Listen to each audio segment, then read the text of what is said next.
Hello, আসসালামু আলাইকুম। সবাইকে আরেকবার স্বাগত জানাচ্ছি আমার নতুন রান্নার চ্যানেল সহজ রান্নার হেসেলে।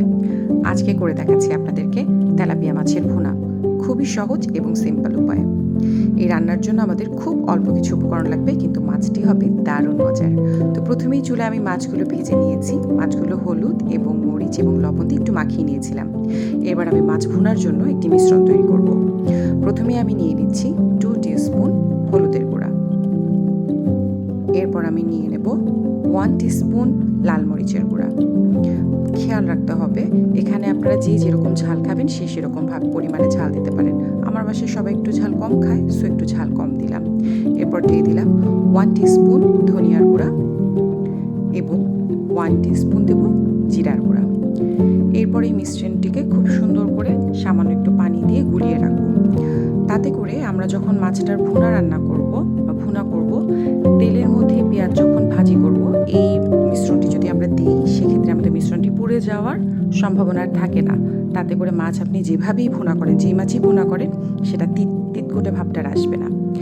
এবার সেই মাছ ভাজা তেলের মধ্যেই দিয়ে দিলাম কিছু জিরা ফোড়ন, সাথে দিয়ে দিলাম কিছু কাঁচামরিচ। এতে কিন্তু মাছের স্বাদ খুব বাড়ে। আপনারা যে কোনো মাছের ভুনায় যদি যে কোনো ফোড়ন দেন, তার সাথে যদি কাঁচামরিচটা দিয়ে দেন, আলাদা একটা গন্ধ অবশ্যই পাবেন। এরপর তেলে দিয়ে দিলাম আগে থেকে কেটে রাখা পেঁয়াজগুলো। এখন ভালো করে পেঁয়াজগুলোকে ভেজে নেব। যেহেতু আমি ভুনা করছি, যে কোনো মাছের ভুনা করতে হলে পেঁয়াজগুলোকে একটু ভালো করে ভেজে নিতে হয়, বেরেস্তার আগের স্টেজটার মতন। এরপর আমি দিয়ে দিচ্ছি সাথে কিছু পরিমাণে টমেটো। এখানে একটা টমেটো রয়েছে। মাছে আসলে বেশি টমেটো দেবেন না, তাহলে এর মধ্যে মিষ্টি বা টক ভাবটা বেশি হয়ে যাবে, মাছের যে নিজস্ব স্বাদটা আছে সেটা চলে যাবে। এই টমেটোটা দেওয়ার একটাই কারণ, ভুনা তরকারিতে যে কোনো ভুনা, মাছ হোক বা মাংস ভুনা হোক, আমরা অনেক বেশি শুকনো মশলা ব্যবহার করে থাকি। এই শুকনো মশলার যে তিতকুটে বা গাঢ় ভাবটা আছে, সেটা আসলে টমেটো কমাতে আপনাকে সাহায্য করবে। সো এত বেশি টমেটো দেবেন না যাতে তরকারিটার স্বাদ টকটক অথবা মিষ্টি হয়ে যায়। এবার ভালো করে নেড়ে নিচ্ছি। অ্যাড করে দেব সামান্য পরিমাণে পানি। এর আগেই দিয়ে নেব 2 টেবিল স্পুন আদা রসুন বাটা। আদা রসুন বাটার ক্ষেত্রেও একটা কথা বলার আছে, সেটা হচ্ছে মাছে আসলে রসুন বাটাটা না দিলেও হয়। আমি আমার বড়দেরকে দেখেছি সবসময় আদা বাটা দিয়েই মাছ শেষ করতে বা রান্না করতে, কিন্তু রসুন বাটাটাও আসলে এখন না দিলে ফ্রিজে রাখা মাছ খাওয়াটা একটু কষ্টকর হয়ে যায়। এরপর দিয়ে দিচ্ছি 2 টিস্পুন লবণ। লবণটা একটু কমিয়ে দেবেন, এটা যেহেতু মাছ ভুনা, আপনি মাছ ভাজির সময় লবণ দিয়েছিলেন, সো শুরু করবেন আবারও আগের মতন একই কথা বলছি, অল্প লবণ দিয়ে শুরু করবেন তরকারিটা রান্না করা, পরে দরকার হলে আবারও কিছুটা লবণ অ্যাড করে দেবেন। এবার ভালো করে মশলাগুলো ভুনো করে নেব যাতে তেল ছেড়ে আসে। তেলটা ছেড়ে আসলে এই যে অবস্থায় দেখা যাচ্ছে, এখন কিন্তু এই মশলাটা দিয়েই ভাত খাওয়া যাবে, এটার মধ্যে কোনো স্মেল নেই। এখন এই অবস্থায় এতে আমি ভাজি করে রাখা সবগুলো মাছ দিয়ে দেব এবং এই মশলাতে মাছগুলোকে প্রথমে একটু কষিয়ে নেব।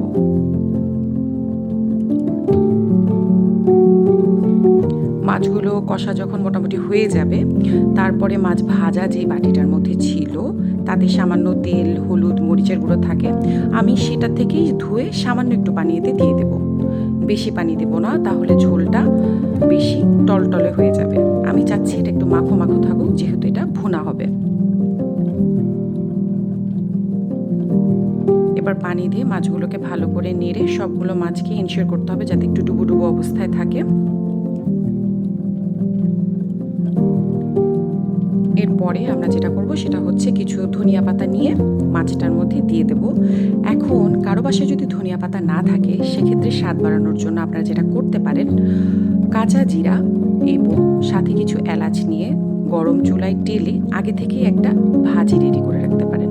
এই শুকনো ভাজিটাকে যদি আপনি বেটে নেন কাঁচা জিরা এবং এলাচের, মাছ রান্নার শেষে এটার মাছের উপরে ধনিয়া পাতার মতন করে ছিটিয়ে দিতে হবে, এতে কিন্তু দারুণ স্মেল আসে।